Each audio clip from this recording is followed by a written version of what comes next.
La relance du train urbain de la ville de Kinshasa, c'est désormais chose effective.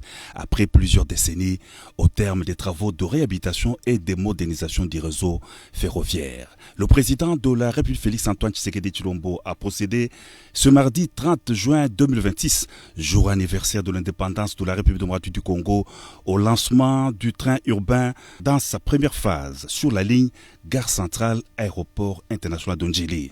En compagnie de la distinguée première dame Denise Nyakeru Tshisekedi, le chef de l'État a pris place à bord du train urbain à destination de l'aéroport international de Njili.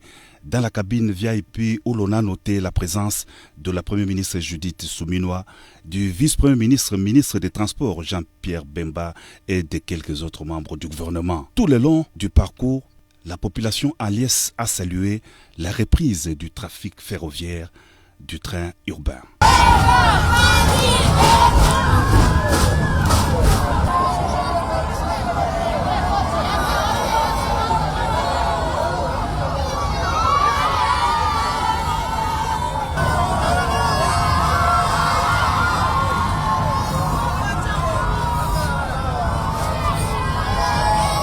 Kinshasa a connu une croissance démographique rapide au cours des dernières décennies en remettant à neuf et en assurant l'extension du réseau ferroviaire existant.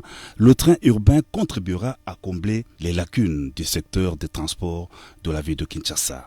Le directeur général de la Société commerciale des transports et des ports, Martin Lukusa, s'en réjouit. Nous avons eu un devoir de la part du chef de l'État et du gouvernement de pouvoir réhabiliter les chemins de fer interurbains dans la ville de Kinshasa.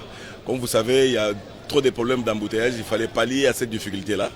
Et nous nous sommes mis au travail. Là, nous avons relié définitivement la gare centrale à Gombe de l'aéroport d'Njili. Vous avez vous-même le président a pris place à bord du train. Nous sommes arrivés à l'aéroport. Et dans les jours qui viennent, nous allons fixer l'opinion sur la reprise maintenant du trafic commercial. Voilà, donc nous sommes en train de nous battre contre les phénomènes des embouteillages. Comme vous savez, les trains prennent beaucoup de gens à la fois.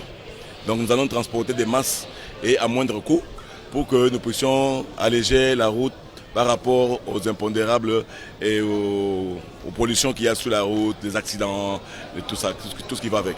Le trafic ferroviaire est une autre alternative pour relier le centre-ville à l'aéroport international de Njili en traversant plusieurs communes, Limete, Massina notamment. C'est par des ovations frénétiques que la population a accueilli l'arrivée du président de la République à l'aéroport international de Njili.